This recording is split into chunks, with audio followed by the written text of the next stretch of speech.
मेरे प्यारे दोस्तों, भाइयों और बहनों, आप सबका राधा कृष्ण भक्ति ज्ञान चैनल में स्वागत है। आज मैं आप सबको कूर्म पुराण की कथा सुनाने जा रही हूँ, जिसकी कथा सुनने से भगवान हरि बड़े प्रसन्न होते हैं और उस पर हरि की कृपा सदा बनी रहती है। तो बोलिए लक्ष्मी नारायण विष्णु भगवान की जय। चलिए दोस्तों, आप सबको कूर्म पुराण की कथा सुनाती हूँ। सूत जी कहते हैं, गरुड़ ने कल्याणकारी शंकर को भूमि पर दंडवत प्रणाम किया और द्वारकापुरी का समाचार हरि से निवेदन किया। तदंतर नील लोहित शंकर को विनय पूर्वक प्रणाम कर और उन हर की आज्ञा प्राप्त कर स्त्री समूहों द्वारा पूजित और अमृत के समान मधुर स्वाद युक्त वचनों से सत्कृत वे मधुसूदन श्री कृष्ण कश्यप पुत्र गरुड़ पर आरूढ़ होकर अपनी पुरी को चले। शंख चक्र तथा गदाधारी शत्रुहंता महायोगी को जाते हुए देखकर गंधर्व तथा श्रेष्ठ अप्सराओं ने उनका अनुगमन किया। विश्वात्मा गोविंद हरि उन सभी अंगनाओं को विदा कर शीघ्र ही उस दिव्यपुरी द्वारिकावती को गए। मुनि श्रेष्ठों, उन मुरारी के चले जाने पर वे कामिनियाँ चंद्रमा रहित रात्रि के समान शोभाहीन हो गई। पूर्ववासियों ने श्री कृष्ण के आगमन के शुभ समाचार को सुनकर शीघ्र दिव्य एवं मंगलमयी द्वारिकावती को सुसज्जित किया। श्री कृष्ण के आगमन से अति प्रसन्न द्वारिकावासियों ने विशाल पताकाओं और रत्नों से जटित ध्वजों तथा लाजा आदि मांगलिक वस्तुओं से उन सुंदर पुरी को सजा दिया। मधुर स्वर वाले विविध वाद्यों, हजारों शंखों तथा वीणाओं को वे लोग बजाने लगे। गोविंद के शुभपुरी द्वारिकापुरी में प्रवेश करते ही युवतियाँ स्त्रियाँ मधुर स्वर में गाने लगी। उन ईशान श्री कृष्ण को देखकर वे नृत्य करने लगी और महिलाओं के ऊपर स्थित स्त्रियां वसुदेव पुत्र श्री कृष्ण के ऊपर फूल बरसाने लगी। भवन में प्रवेश कर महायोगी कृष्ण आशीर्वाद से अभिनंदित करते हुए अत्यंत रमणीय शुक्ल वर्ण के मंडप में स्थित एक श्रेष्ठ आसन पर अपनी पत्नियों के साथ सुशोभित हो जयंती माला से विभूषित उस रमणीय श्रेष्ठ आसन पर अच्युत श्री कृष्ण जामवंती के साथ उसी प्रकार सुशोभित हुए जैसे देवी उमा के साथ महादेव। ब्राह्मणों, उन अव्यय तथा लोकों के आदि कारण श्री कृष्ण का दर्शन करने के लिए देवता, गंधर्व और पूर्वज मार्कंडेय आदि महर्षि वहाँ आए। तब उन भगवान श्री कृष्ण हरि ने मार्कंडेय को आया देखकर आसन से उठकर विनय पूर्वक प्रणाम किया और उन्हें आसन दिया। लंबी भुजाओं वाले हरि ने प्रणाम के द्वारा उन ऋषि गणों की पूजा करके और उनके मनोरथों को प्रदान करके उन्हें विदा किया। तदंतर मध्याह्न में स्वयं देवाधिदेव हरि ने स्नान कर शुक्ल वस्त्र धारण कर और हाथ जोड़कर सूर्य की आराधना की। दिवाकर सूर्य की ओर देखते हुए उन्होंने विधि पूर्वक मंत्रों का जप किया। किया। उन देवेश्वरों ने देवताओं, मुनि गणों और पितरों का तर्पण किया।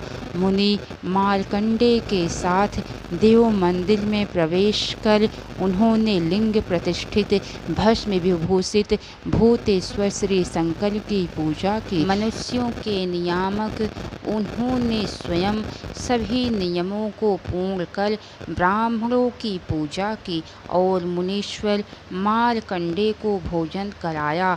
विप्रेंद्रों, तदुपरांत पुत्रों आदि से घिरे हुए अच्युत ने आत्मनिष्ठ होकर मार्कंडेय जी पुराण की पुण्यदायिनी कथा को सुना। इन सारे कर्मों को देखकर महामुनि मार्कंडेय ने श्री कृष्ण से हंसते हुए मधुर वचन कहा। मार्कंडेय जी बोले, देव कर्मों द्वारा आपकी ही पूजा की जाती है और योगियों के ध्येय भी आप ही हैं। फिर आप शुभ कर्मों के द्वारा किस देवता की आराधना कर रहे हैं, यह मुझे बतलाइए।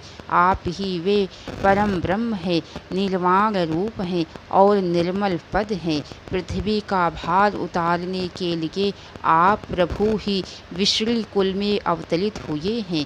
सभी पुत्रों के सुनते हुए ही ब्रह्म ज्ञानियों में श्रेष्ठ महाबाहो श्री कृष्ण ने उनसे मार्कंडेय जी से हंसते हुए कहा। श्री भगवान ने कहा, आपने जो कुछ भी कहा सब सत्य ही कहा है, इसमें संशय नहीं है। तथापि मैं सनातन देव ईशान शंकर की पूजा करता हूँ। विप्र, मुझे ना तो कुछ करना है और ना मुझे कुछ अप्राप्त है। फिर भी यह जानते हुए भी मैं परम शिव शीश की पूजा करता हूँ। माया से मोहित वो लोग उन देव शंकर का साक्षात्कार नहीं कर पाते, परंतु मैं अपने मूल का परिचय देते हुए उनकी पूजा करता हूँ। इस संसार में लिंगार्चन से अधिक कोई पुण्य और भय का नाश करने वाला कर्म नहीं है। अतः इन लोगों प्रमाणित के कल्याणकारी के लिए लिंग में शिव की पूजा करनी चाहिए। वैदिक सिद्धांतों को जानने वाले लोग इस लिंग को मेरा ही स्वरूप कहते हैं। इसीलिए मैं स्वयमेव आत्मस्वरूप ईशान का पूजन करता हूँ। मैं उन्हीं शंकर की परम मूर्ति हूँ। मैं शिव स्वरूप ही हूँ, मुझ में कोई संदेह नहीं है।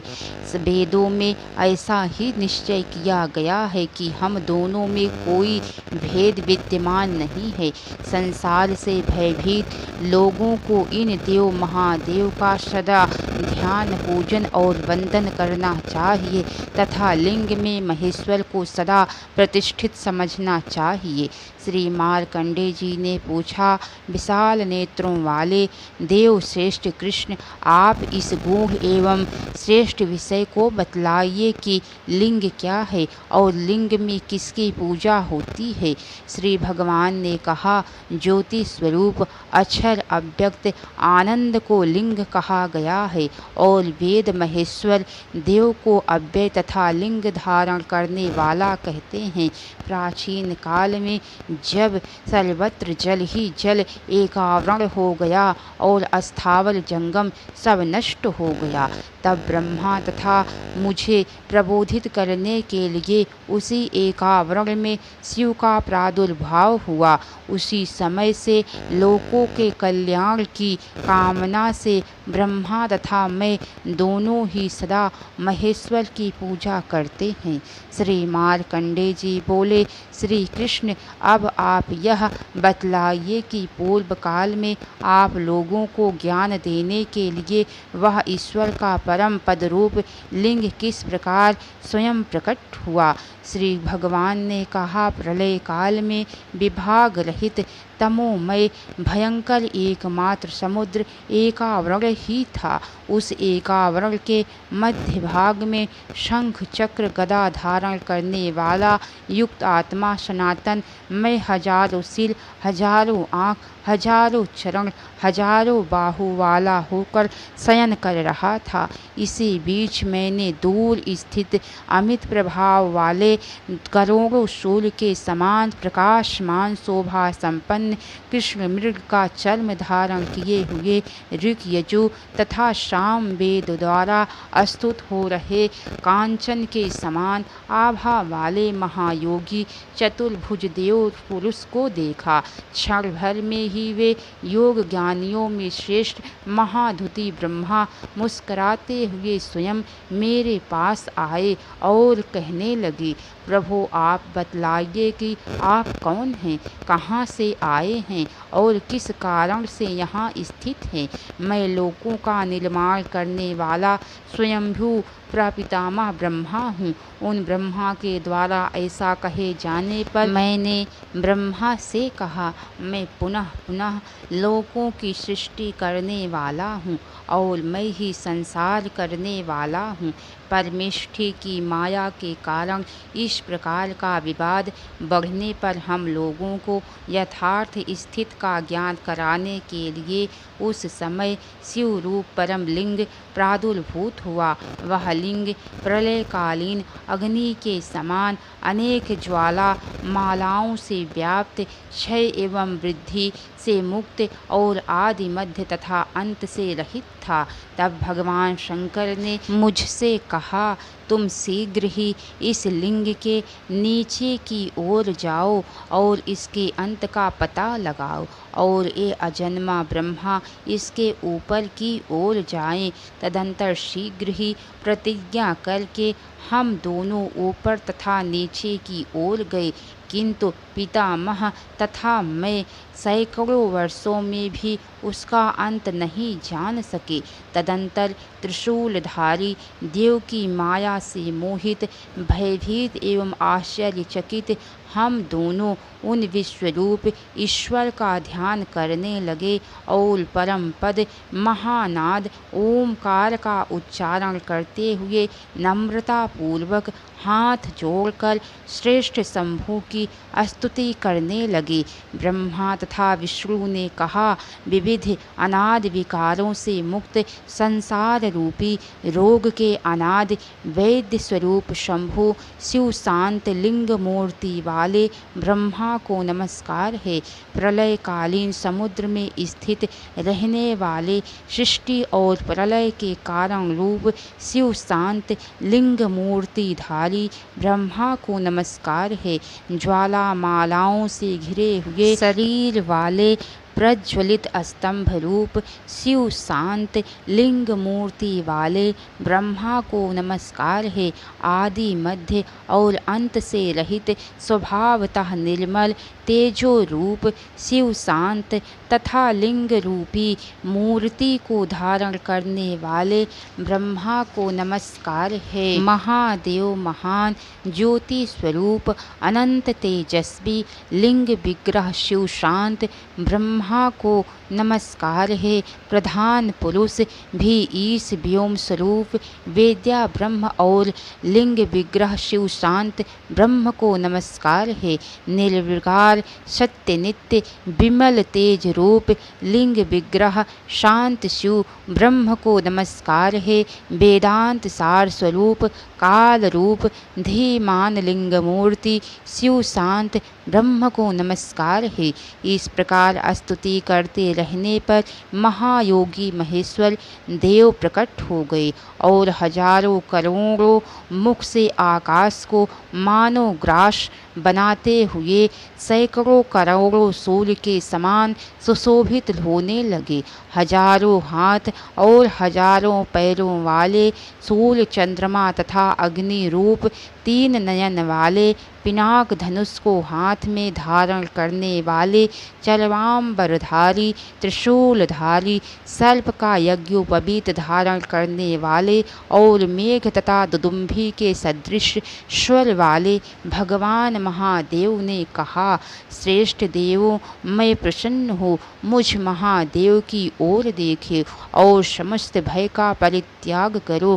पूर्व काल में तुम दोनों सनातन देव मेरे शरीर से उत्पन्न हुए थे। मेरे दक्षिण पार्श्व में ये लोक पितामह ब्रह्मा, वाम पार्श्व में पालन करता विष्णु और हृदय में हर स्थित है। मैं तुम दोनों पर भली भांति प्रसन्न हूँ, इसीलिए यथेष्ट वर प्रदान करूँगा। ऐसा कहकर महादेव शिव स्वयं मुझे तथा देव ब्रह्मा का आलिंगन कर अनुग्रह प्रदान करने के लिए उद्धत हुए। तदंतर प्रसन्न मन वाले नारायण तथा पितामह ने महेश्वर को प्रणाम कर उनके मुख की ओर देखते हुए कहा, देव, यदि प्रीति उत्पन्न हुई है और यदि आप हम दोनों को वर देना चाहते हैं तो यह वर दे कि हम दोनों की आप महेश्वर में नित्य भक्ति बनी रहे। तब उन प्रसन्न हुए परम ईश्वर भगवान ईश महादेव ने प्रसन्न मन से हंसते हुए मुझसे कहा, देव बोले, धरणीपते वत्स हरि, तुम सृष्टि पालन और प्रलय के कर्ता हो, इस चराचर विश्व का पालन करो। हे विष्णु, मैं निर्गुण तथा निरंजन होते हुए भी सृष्टि रक्षा तथा प्रलय के लिए अपेक्षित गुणों द्वारा ब्रह्मा, विष्णु तथा हर नाम से 3 रूपों में विभक्त हूँ। विष्णु मोह का परित्याग करो, इन पितामह का पालन करो। ये सनातन भगवान आपके पुत्र होंगे। कल्प के आदि में मैं भी आपके मुख से प्रकट होकर घोर रूप धारण कर हाथ में त्रिशूल धारण किए आपका क्रोधश पुत्र बनूंगा। मुनि श्रेष्ठ, इस प्रकार कहकर भगवान महादेव मुझ पर तथा ब्रह्मा पर कृपा करके वहीं पर अंतर ध्यान हो गए। ब्रह्मन तब से लोक में लिंग का पूजन प्रतिष्ठित हो गया। लीन होने से वह लिंग कहा गया और लिंग ब्रह्मा का श्रेष्ठ शरीर है। अनघ, मैंने इस लिंग का महात्म्य तुम्हें बताया। इसे ना देवता जानते हैं ना दानव, केवल योग लोग ही जानते हैं। यह शिव नाम वाला अव्यक्त परम ज्ञान है। ज्ञान दृष्टि वाले इसके द्वारा उस सूक्ष्म अचिंत्य तत्व का दर्शन करते हैं। इस लिंग स्वरूप देवाधिदेव महादेव भगवान रुद्र को हम नित्य नमस्कार करते हैं। वेद के रहस्य रूप आपको नमस्कार है। नीलकंठ को नमस्कार है। विशेष भय उत्पन्न करने वाली शांत अस्थारों तथा कारण रूप को नमस्कार है। वामदेव, त्रिलोचन, महिमावान ब्रह्मा, शंकर, महेश, गिरीश तथा शिव को नमस्कार है। सदा इन्हें नमस्कार करो। मन से शंकर का ध्यान करो। इससे शीघ्र ही संसार सागर से पार हो जाओगे। इस प्रकार वासुदेव के द्वारा कहे जाने पर उन मुनि श्रेष्ठ मार्कंडेय ने विश्वतोमुख देव ईशान शंकर का ध्यान किया। श्री कृष्ण को विनय पूर्वक प्रणाम कर उनकी आज्ञा प्राप्त कर महामुनि मार्कंडेय त्रिशूल धारण करने वाले देवाधिदेव के अभिष्ट स्थान को चले गए। जो इस श्रेष्ठ लिंगाध्याय को सुनेगा, सुनाएगा अथवा पढ़ेगा, वह सभी पापों से मुक्त हो जाएगा। विपेंद्रो, वासुदेव के इस श्रेष्ठ तपश्चरण को एक बार भी सुनने वाला मनुष्य पाप से मुक्त हो जाता है अथवा प्रतिदिन इसका निरंतर जप करने से ब्रह्मलोक में प्रतिष्ठित होकर ऐसा महायोगी प्रभु कृष्ण द्वैपायन ने कहा। सूत जी बोले, तदंतर महेश्वर से वर प्राप्त किए हुए कृष्ण ने जामवंती से महात्मा शांब नामक श्रेष्ठ पुत्र को उत्पन्न किया। प्रद्युम्न को भी महाबलवान अनिरुद्ध नामक पुत्र हुआ। गुणों से संपन्न वे दोनों कृष्ण के ही दूसरे शरीर रूप से थे। कंस नरक तथा अन्य सैकड़ों असुरों को मारकर लीला पूर्वक इंद्र को जीतकर तथा महान असुर वाण को पराजित कर संपूर्ण संसार को प्रतिष्ठित कर और लोक में शाश्वत धर्मों की स्थापना कर नारायण ने अपने धाम में जाने का श्रेष्ठ विचार किया। ब्राह्मणों, इसी बीच भृगु आदि महर्षि अवतार के समस्त प्रयोजन से निवृत्त सनातन ईश्वर कृष्ण का दर्शन करने के लिए द्वारका में आए। विश्वात्मा कृष्ण ने बुद्धिमान बलराम के साथ आसनों पर विराजमान भृगु आदि महर्षियों को प्रणाम कर और पूजन कर उनसे कहा, मुनीश्वरों, सभी कार्य किए जा चुके हैं। अब मैं विष्णु संज्ञक अपने उस परम धाम को जाऊंगा। आप लोग प्रसन्न हो। इसी समय अशुभ घोर कलयुग आ रहा है। इसमें सभी लोग पापाचरण करने वाले हो जाएंगे।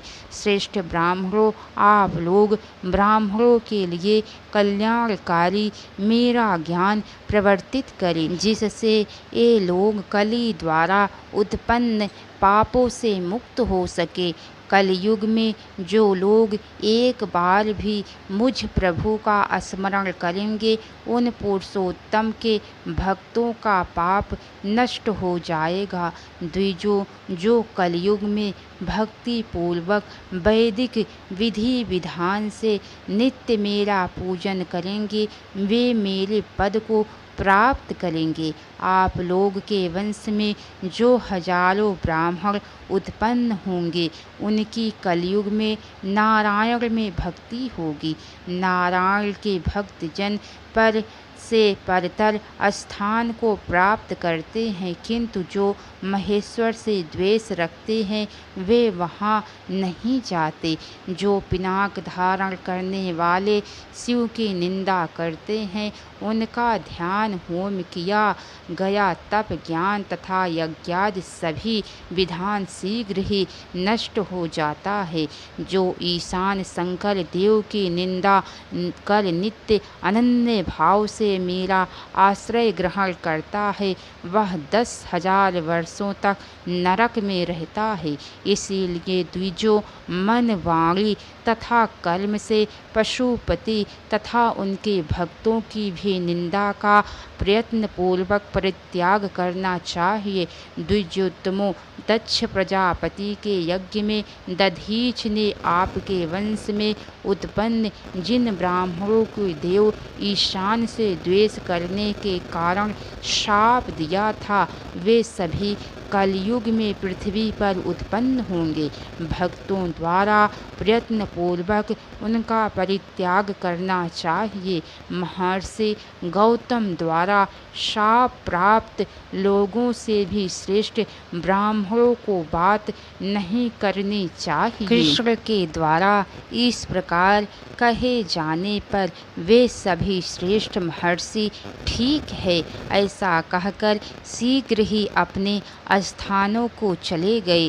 तदंतर जगन्मय नारायण कृष्ण लीला पूर्वक अपने सारे कुल का संहार कर अपने परम धाम को पधार गए। सूत जी ने ऋषि से कहा, संक्षेप में यह राजवंश आप लोगों को बताया गया, विस्तार पूर्वक इसका वर्णन नहीं हो सकता। अब आप पुनः क्या सुनना चाहते हैं? जो इन वंशों के शुभ वर्णन को पढ़ता है अथवा सुनता है, वह सभी पापों से मुक्त हो जाता है तथा स्वर्ग लोक में आदर प्राप्त करता है। ऋषियों ने कहा, सूत जी, सत्य, त्रेता, द्वापर तथा कली ये 4 युग हैं। अब आप इनके स्वभाव का संक्षेप में वर्णन कीजिए। सूत जी बोले, नारायण कृष्ण के अपने परम धाम चले जाने पर शत्रुओं को पीड़ा पहुँचाने वाले परम धर्मात्मा पांडु पुत्र पार्थ अर्जुन और दैहिक क्रियाकल के महान शोक से आवृत्त हो गए। उन्होंने मार्ग में जाते हुए ब्रह्मवादी कृष्णद्वैपायन व्यास मुनि को शिष्यों से चारों ओर घिरे हुए देखा। तब शोक का परित्याग कर अर्जुन ने भूमि पर दंडवत गिरकर प्रणाम किया और परम प्रीति से कहा, महामुनि प्रभु, आप कहाँ से आ रहे हैं और किस देश की ओर इस समय शीघ्रतापूर्वक जा रहे हैं? आपका दर्शन करने से ही मेरा महान शोक दूर हो गया। कमल पत्र के समान नेत्रों वाले व्यास जी महाराज, इस समय मेरा जो कर्तव्य हो उसे आप बतलाइए। तब शिष्यों से घिरे हुए महायोगी कृष्णद्वैपायन मुनि ने नदी के किनारे बैठकर स्वयं कहा। व्यास जी बोले, पांडु के पुत्र अर्जुन, यह घोर कलयुग आ गया है, इसीलिए मैं भगवान शंकर की महापुरी वाराणसी जा रहा हूँ। इस भयंकर कलयुग में लोग पापाचरण करने वाले, वर्ण तथा आश्रम धर्म से रहित महान पापी होंगे। कलयुग में सभी पापों का शमन करने के लिए वाराणसी पुरी के सेवन को छोड़कर अन्य दूसरा कोई प्रायश्चित मैं नहीं देखता। सत्य, त्रेता तथा द्वापर, इन सभी युगों में मनुष्य महात्मा, धार्मिक तथा सत्यवादी होते हैं। आप संसार में प्रजावत्सल तथा धृतिमान के रूप में विख्यात हैं, अतः अपने परम धर्म का पालन करें, इससे आप भय से मुक्त हो जाएंगे। द्विजोत्तमों, भगवान व्यास के द्वारा ऐसा कहने पर शत्रु के पुर को जीतने वाले पृथा कुंती के पुत्र पार्थ अर्जुन ने इन्हें प्रणाम कर युग धर्मों को पूछा। सत्यवती के पुत्र व्यास मुनि ने भगवान शंकर को प्रणाम कर संपूर्ण सनातन युग धर्मों को उन्हें बतलाया। व्यास जी बोले, नरेश्वर, पार्थ संक्षेप में युग धर्मों को तुम्हें बतलाता हूँ, मैं विस्तार से वर्णन नहीं कर सकता हूँ। पार्थ, विद्वानों द्वारा पहला कृत युग कहा गया है, दूसरा त्रेता, तीसरा द्वापर तथा चौथा कलयुग कहा गया है। कृत युग में ध्यान, त्रेता में ज्ञान, द्वापर में यज्ञ तथा कलयुग में एकमात्र दान ही श्रेष्ठ साधन बताया गया है। कृत युग में ब्रह्मा देवता होते हैं, इसी प्रकार त्रेता में भगवान सूर्य, द्वापर में देवता विष्णु और कलयुग में महेश्वर रुद्र ही मुख्य देवता हैं। ब्रह्मा, विष्णु तथा सूर्य ये सभी कलयुग में पूजित होते हैं, किंतु पिनाकधारी भगवान रुद्र चारों युगों में पूजे जाते हैं। सर्वप्रथम कृत युग में सनातन धर्म 4 चरणों वाला था, त्रेता में 3 चरणों वाला तथा द्वापर में 2 चरणों से स्थित हुआ, किंतु कलयुग में 3 चरणों से रहित होकर केवल सत्ता मात्र से स्थित रहता है। कृत युग में स्त्री पुरुष के संयोग से उत्पत्ति होती थी और लोगों की आजीविका साक्षात आनंद रस से उल्लासित रहती थी। सारी प्रजाएं सर्वदा सात्विक आनंद से तृप्त और भोग से संपन्न रहती थी। पुरंजय, उन प्रजाओं में उत्तम और अधम का भेद नहीं था, सभी निर्विशेष थे। उस कृत युग में प्रजा की आयु, सुख और रूप समान था। संपूर्ण प्रजा शोक से रहित, सत्गुण के बाहुल्य से युक्त, एकांत प्रेमी, ध्यान निष्ठ, तपोनिष्ठ तथा महादेव शंकर की भक्त थी। परंतप वे प्रजाएं निष्काम कर्म करने वाली, नित्य प्रसन्न मन वाली और पर्वतों एवं समुद्र के किनारे रहने वाली थी। उनका कोई घर नहीं होता था। तदंतर काल के प्रभाव से त्रेता नामक युग में सत्य युग का आंदोललाश नष्ट हो गया। कृत युग की उस सिद्धि का लोप होने पर अन्य सिद्धि प्रवर्तित होती हैं। मेघ की जल की कमी होने पर मेघ और विद्युत से वृष्टि उत्पन्न हुई। पृथ्वी तल पर एक बार ही उस वृष्टि का संयोग होने से उन प्रजाओं के लिए गृह संज्ञक वृक्षों का प्रादुर्भाव हुआ। उन वृक्षों से ही उनके सब कार्य संपन्न होने लगे। त्रेता युग के प्रारंभ में वह समस्त प्रजा उनसे ही अपनी जीविका का निर्वाह करती थी। तदंतर बहुत समय व्यतीत होने पर उन प्रजाओं के ही विपर्य से उनमें अचानक ही राग और लोभ का भाव उत्पन्न हो गया। तदंतर उनके उलट फेर दिनचर्या में अव्यक्त के कारण उस समय के प्रभाववश से वे गृह संज्ञक सभी वृक्ष नष्ट हो गए। इसके आगे की कथा दोस्तों आप सबको कल सुनने को मिलेंगी। तो कैसी लगी कथा लाइक करके कमेंट बॉक्स में ज़रूर बताना। तो बोलिए लक्ष्मी नारायण विष्णु भगवान की जय। हर हर महादेव। अब तक की सारी वीडियो देखने के लिए आप सबको बहुत बहुत धन्यवाद। राधे राधे दोस्तों कथा में जहाँ कहीं भी कुछ भी गलती हो गई हो उसके लिए आप सब मुझे क्षमा कीजिएगा। मैं आप सब से बार बार क्षमा मांगती हूँ। राधे राधे दोस्तों।